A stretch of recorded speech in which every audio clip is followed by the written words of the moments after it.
Um, so let's go ahead and take a look at this one. This one wasn't really too bad. The first question, right? The answer should be Fuji, right? Fuji had the highest firmness at 180 days, right? And that's kind of what they're asking about. You have to remember 180 days is 6 months. Question number 2 says, according to table 2, so that clues us in. Let's use table number 2.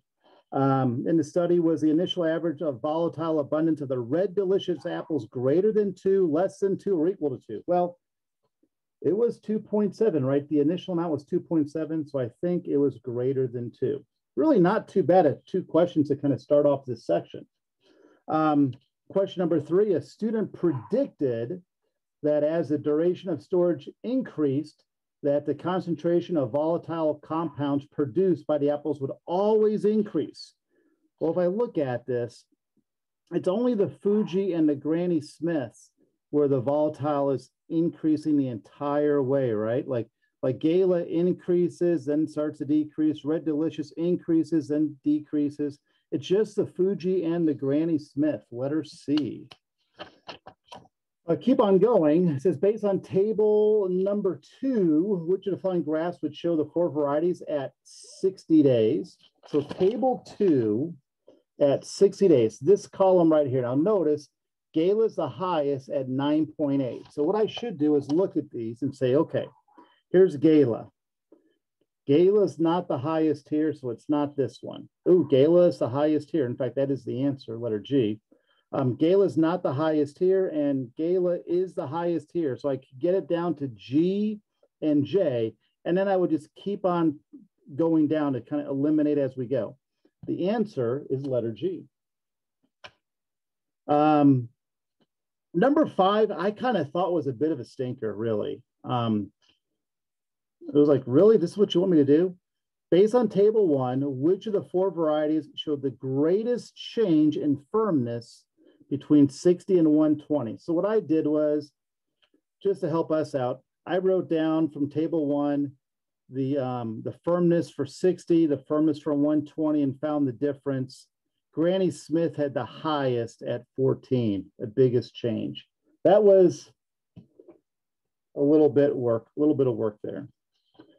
Question number 6. The answer is letter J. It said initially had the least average firmness. Well, this Granny Smiths had the least average firmness according to the table, right? And then the greatest average volatile abundance, well, that was the Fuji, right?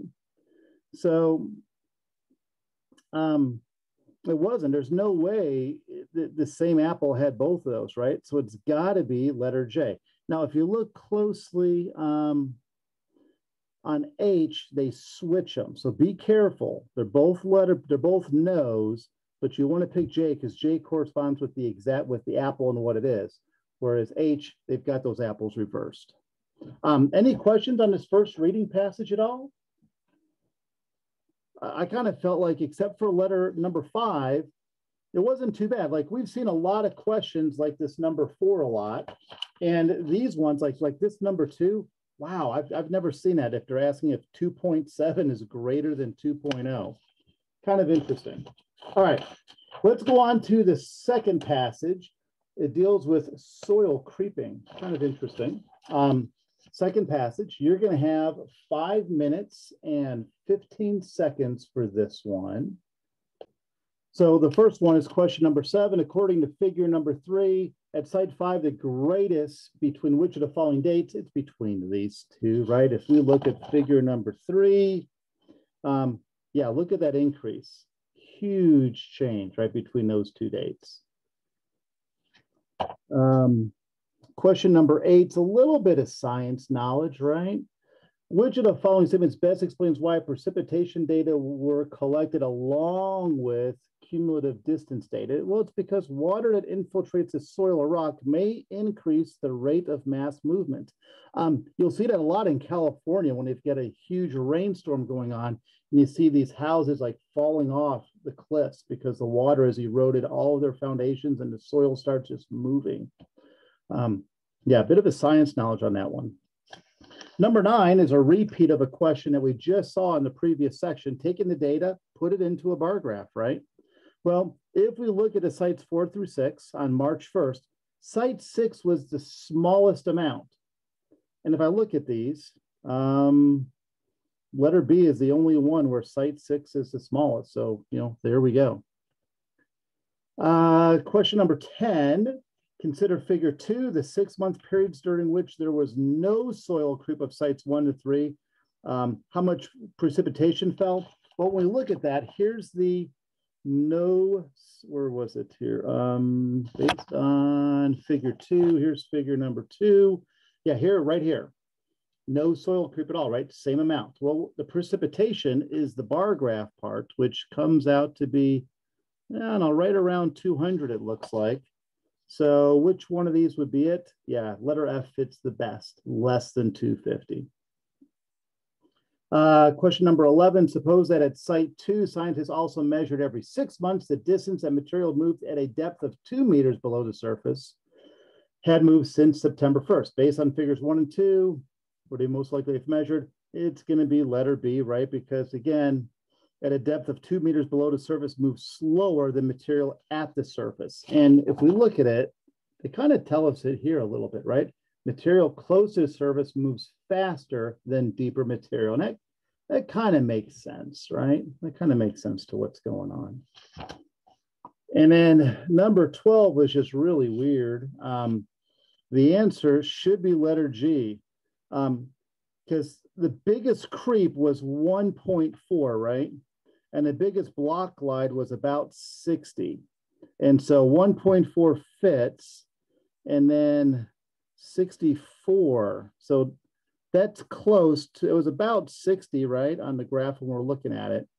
So 64 is the actual word. They've got the actual data when they graph it, so they have it. All right, what do you think? I think we got time for one. It contained the most amount of scientific knowledge questions I've seen. There were 4 questions that required science knowledge, the first of which being number 20, right?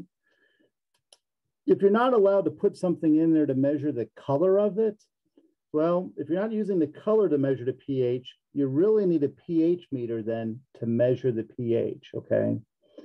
And that's a science knowledge question. Hopefully you were able to kind of figure it out by eliminating the other pieces, going, okay, it's got to be a pH meter if we're measuring pH and we can't measure the color intensity. Number 21, at the end of the 24-hour incubation, the pH of the solution in tube 1 was closest to which? So here's tube 1. It was green, and according to our table, green is between 6 and 7.6.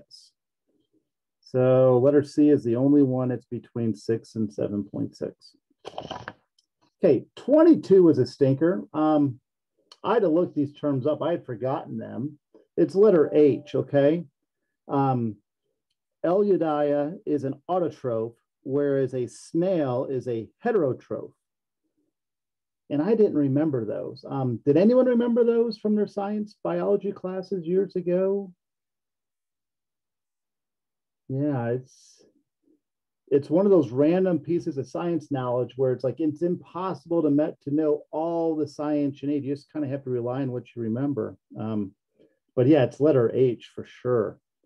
So that's our third science knowledge question. And then the fourth one here, the study hypothesized that this was happening.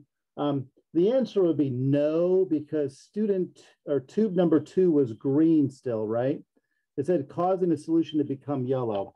And if we look at that, tube number 2 is green at the end, whereas tube 5 is at yellow. So it's got to be that one. And that one really wasn't too bad. Looking at the other ones just for fun, number 24, you had to know about photosynthesis, right? Photosynthesis, so it consumed less CO2 than did the Eleutheria. That's a science knowledge question. 25 is a science knowledge question. You had to know that pH, if it's a 14, you're base, and if you're pH of 1, you're acidic, right? And then 7 is neutral. You had to know that based on what's going on here. And then 26 was letter G. Well, this was a